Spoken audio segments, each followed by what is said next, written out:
This is a podcast by the Business Times. Welcome to Money Hacks, a podcast series by the Business Times where we explore useful financial tips. I'm your host, Chris Lim. Today, we'll be talking about investing in environmental, social and governance, or ESG for short. This episode is brought to you by UOB Asset Management, or UOBAM for short. Our guest is Victor Wong, Senior Director and Head of ESG Investments at UOBAM. Welcome to the show, Victor. Hi. Morning, Chris. So, Victor, what does UOBAM do in a nutshell? Well, Chris, UOBAM is a leading asset manager in Asia, where our vision is to be a trusted asset manager leading in both innovation and sustainability. At UOBAM, sustainability is one of our core pillars, and we invest for both profit and purpose while shaping a better world for future generations.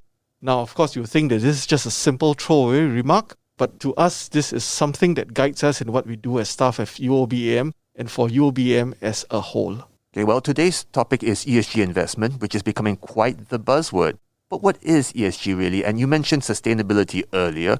Are ESG and sustainable investing essentially the same thing? Now, the term ESG investing has become interlinked with sustainable investing. Now, you mentioned earlier what ESG stands for, environmental, social and governance. Now, from an investment standpoint, the incorporation of ESG within an investment strategy helps to form the foundation of sustainable investing. Now, some of these factors we look at will be under environmental, climate change, under social human rights, labor standards, supply chain, and lastly, for governance, we look at board composition. Now, apart from all these factors, there are various strategies that make up sustainable investing. Now, examples will include exclusions, engagement, positive screening, and thematic and impact investing. And I'm sure you have heard of at least one of them by now. Now, you can see there are many ways to go about sustainable investing. But to put it in very simple terms, sustainable investing is about identifying the risks and opportunities in companies we invest in to generate sustainable long-term returns. Oh, you mentioned returns. There's the elephant in the room, right? Beyond aligning with investors' principles and causes, how does ESG or sustainable investments actually make us money? Do they actually make us money?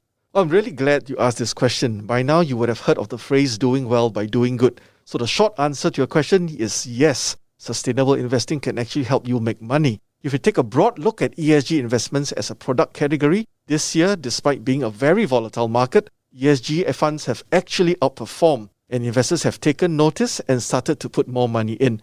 And that's why we expect to finish this year with a record number of ESG-oriented fund launches. So you will be asking now, what is the reason for this outperformance? Now remember, sustainable investing is about identifying the risks and opportunities in companies. Now let's look at the risk part. At its simplest, sustainable investing is a risk management tool, allowing investors to limit the downside by identifying the companies that are at risk. If a company manages its material ESG risks, such as pollution for an industrial company or data privacy for a tech company, better than their peers, studies show they have a better profitability, lower cost of capital, and tend to do better in the long run. Now, what about opportunities? Take, for example, the current COVID-19 pandemic. It has presented opportunities to some well-prepared companies that have come out as more resilient and better prepared when compared to their peers. Another example is renewable energy and electric vehicles. Companies that are in the forefront of this area have done very well. They have reacted faster. They have seen the potential. So sustainable investing complements traditional fundamental research in the identification of competitive companies that will do well in the long term. Are there certain kinds of investors that might gravitate more towards ESG investments, such as millennials and Gen Z, who want to invest but want the investments to be woke?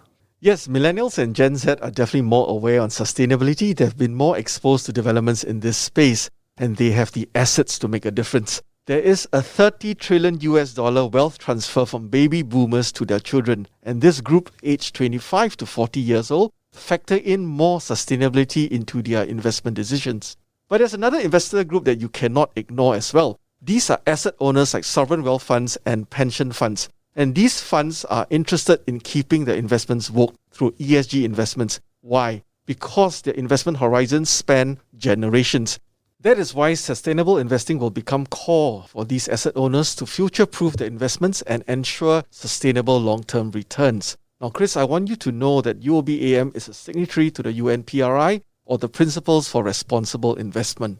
There are currently over 3,000 signatories, and together we control more than $100 trillion in assets. And that's a huge number. To put it in context, that's 3 times the market cap of the major US markets. If you like Money Hacks so far, please subscribe to Money Hacks on Apple Podcasts, Google Podcasts, or Spotify, and like us and give us a rating. And now back to our conversation about ESG investments with my guest, Victor Wong, Senior Director and Head of ESG Investments at UOBAM. This episode is brought to you by UOB Asset Management. Now, before the break, Victor, we were talking about the UN and how sustainable investment is really a global movement here. But what's happening in Asia and Singapore? Actually, that's an interesting point that you brought up, Chris, because what's happening here in Asia is that we are seeing governments increasingly taking a stronger stance where sustainability is concerned. And I'm talking about government regulations. These are being enhanced rapidly. In the last few weeks, we have heard announcements from Korea and Japan about becoming carbon neutral by the year 2050. What about China? Their target, 2060. We're talking about the largest economies in Asia.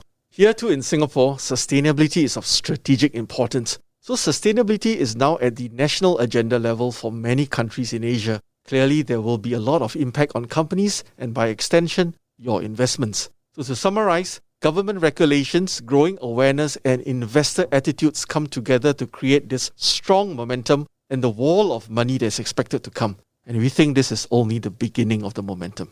Wall of money, well, that sounds big. Okay, so ESG is big at the institutional level, at the governmental level, in this region, in Asia, in Singapore. But okay, how does the investor go about investing in ESG? Do you have a step-by-step walkthrough? How do we get started? Well, let's make this simple. I just have 3 steps. Now, the first step, do your homework.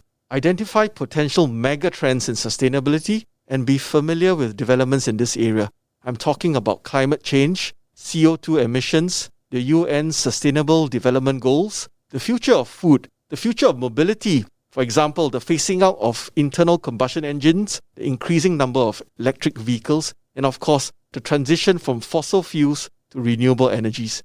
You need to educate yourself, attend courses, seminars, and read up more on sustainability issues. Step 2. Choose strategies that align with these megatrends and also your own personal values. For example, align with the SDGs or the Sustainable Development Goals, or align with a fund that identifies sustainable leaders that are future-proof. Step 3. If you can, do your own investment. But if not, choose a manager to invest on your behalf and choose one carefully. Choose one that values aligns with your own, offers the right strategies, and those that have the capabilities and the right partnerships to effectively manage these strategies. Follow these 3 steps. Start to develop your own sustainable investments. Sustainable investing definitely has a part to play in every investment portfolio, and by doing so, you are future-proofing your investments. Thanks for that 3-step roadmap, Victor. But what about factors like technology and regional presence? I mean, how important are those when considering a manager to start your ESG investment journey with? Now, Chris, everyone's talking about ESG and everyone's talking about technology, but when was the last time you heard people talking about using ESG and technology together? Now, here at UOBAM, we want to use technology to enhance our ESG investment process. By that, we mean we leverage on multiple data providers to feed us the data, and then we have our own proprietary machine learning-based news alert system. And what that means is that because news changes so quickly, changes on a daily basis, these developments can and will change the outlook of a company very quickly in the sustainability space. So what this news alert system does is supplements the data that we have, and it helps us in identifying companies that are more sustainable. They're also developing sustainability metrics so that investors can see if their sustainability goals are being met at the portfolio level.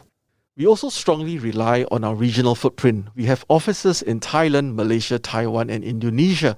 Now, in Asia, many companies are not as well covered on ESG as compared to, say, Europe. To overcome the lack of data, what we do is we carry out meaningful engagement with these local companies using our local investment offices and local partners.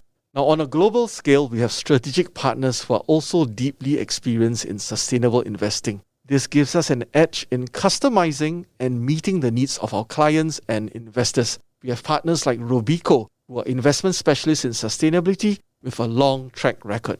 Since you mentioned Robeco, UOBAM launched Singapore's first sustainable bond fund with them, right? Maybe you could explain a bit more about that as a way of giving our listeners an example of what a sustainable vehicle is. Now, Chris, remember we talked about the steps to take in investing in ESG and to choose your strategy wisely? Now, we also talked about megatrends. This strategy is a global one that aligns itself to the UN Sustainable Development Goals and also addresses 3 global sustainability megatrends: climate change, rising inequality, and cybersecurity. Now, it's also a fixed income fund which then gives you stable returns. Besides this Robeco strategy, we also have another equity strategy which identifies the leading sustainable companies in Asia. This fund, we look for leaders of tomorrow who have proven to have resilience and a solid future outlook. For this fund, we are partnering with Fukoku in Japan, who manages the Japan portion of our fund, and these guys have been doing sustainable investing for a long time. Now, we have talked about one fixed income and one equity strategy for which we have integrated ESG strategies. Now, we are looking to launch other ESG-related funds. We are developing multi-asset funds. We are also looking into Islamic ESG funds. Now, on this is a lot of interest in this space, Islamic ESG, because when you think about combining Islamic investing and ESG investing together, it appeals a lot to many investors. So I think it's a very exciting time now for an investor. You can look forward to many more strategies that we are going to offer that are coming up very soon. So far from being an investment fad or a flavor of the month strategy, sustainable investment is here to stay. And not only that, it's likely to become the dominant investment theme over the coming decades. Exciting times ahead. Victor, thank you for explaining ESG investments to us. And thanks, Chris. Let's do well by doing good. We've been speaking about ESG investments with Victor Wong, Senior Director and Head of ESG Investments at UOBAM. This episode is brought to you by UOB Asset Management. And that's a wrap for this episode of Money Hacks, a podcast series by The Business Times. That was an SPH podcast by The Business Times. Find us on Spotify, Apple or Google Podcasts, or streaming on Google Home. Do feedback to us at podcast@sph.com.sg. You can also check out more podcasts on various topics at The Straits Times, The Business Times, and Money FM 89.3. Any financial or investment information in this podcast is for use in Singapore only and is intended to be for your general information. Any particular investment or decision should only be made after consulting with a fully qualified financial advisor.